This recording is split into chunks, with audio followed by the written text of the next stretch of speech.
sewing friends, Shawnice here with another video. Today I was cleaning up my sewing room and I realized that I have a problem. I am on the verge of being a sewing hoarder, if there's such a thing. I was keeping every scrap fabric from every project. I was keeping every piece of paper that I had written some measurement on, every piece of paper that had some steps that I kept forgetting in a project and I wanted to write it down and remember. I had stuff everywhere to the point where things were just piling up in different areas and I was about to lose my mind. I was thinking about my mess. I was thinking that it's preventing me from doing the videos that I want to do. And in the process of cleaning up, and then once I had moved some things and I threw some things away. Let me show you how clean my corner over here is now. Look at that. That's supposed to be my recording area right there, and I had fabric just piled up on it. It was absolutely a hot mess. But in the process of cleaning that out, I said, you know what? I want to get back to the videos that I used to make. And I know I've said this before in other videos. And I know that I said that I was just going to go ahead and make the videos and not worry about the production and the hoopla, but I lost that. It was there and it got kind of pushed down somewhere else and I forgot about it. And then in the process of cleaning up, it came back and I realized there it is. I just do the videos, girl. Just do the videos. And if someone is looking for a high production and just a whole bunch of stuff, then they'll find that. But the people who are here for you to watch your videos, to get to know you, to learn something from you, they will be here and they will show up. And so I have to stay on top of that. I can't keep up with the algorithms of Facebook, Instagram, and YouTube. I know a lot of people do, and I'm so happy for them, and there's a part of me that wishes I can do that, but right now, it's just not in my DNA. I have a full-time job that I really, really love. I have been with my company for 22 years, and I plan on staying with them. I have great pay, I have great coworkers, and I have great benefits. I mean, the only other thing I need is a great manager, and I had a great manager, but she's going to be leaving in a week, so I'm going to get a new one. So I'm hoping that that's also going to be a great person in my life. But anywho, that's where I am. So I'm just going to get back to making the videos that I like, whether my,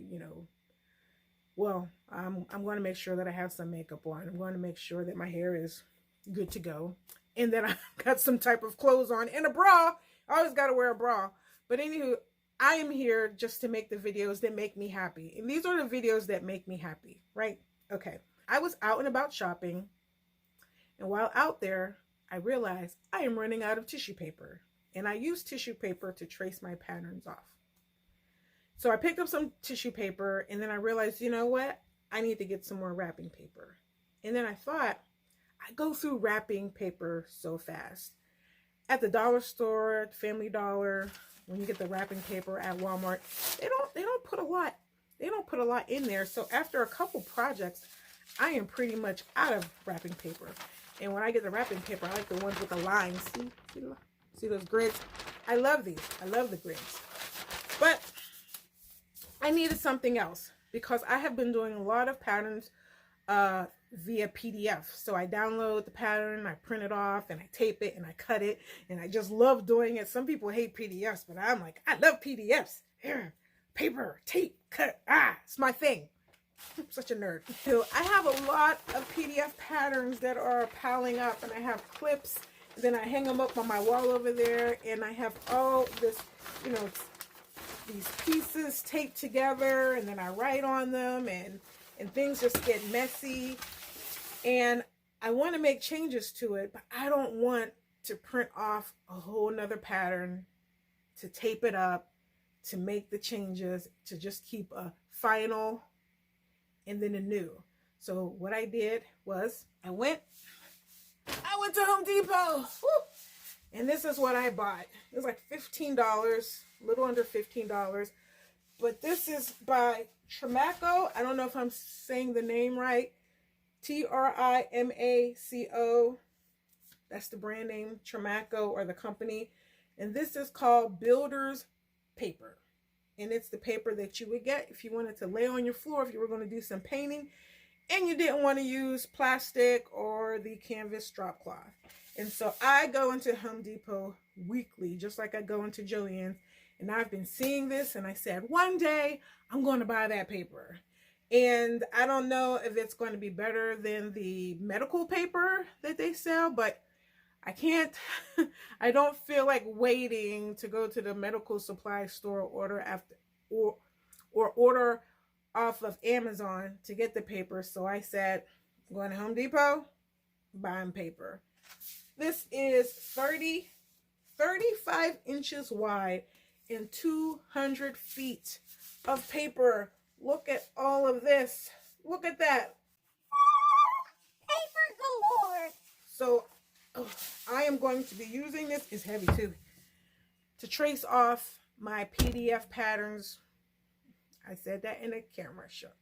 I am going to be using the craft paper to trace off my PDF so that I can always still have my PDF as I marked it and make changes, but then I can copy off a piece on my craft paper and then I can make edits to it. And if I mess up or if I want to do something drastic, I'll always have my PDF somewhere. But I have a whole bunch of PDFs over there on the wall. Let me show you. See them right there? All that white? PDF, PDF, PDF. That is my update. What is my message to you in this video? I strongly recommend that you copy your patterns off, especially if you're going to be making changes.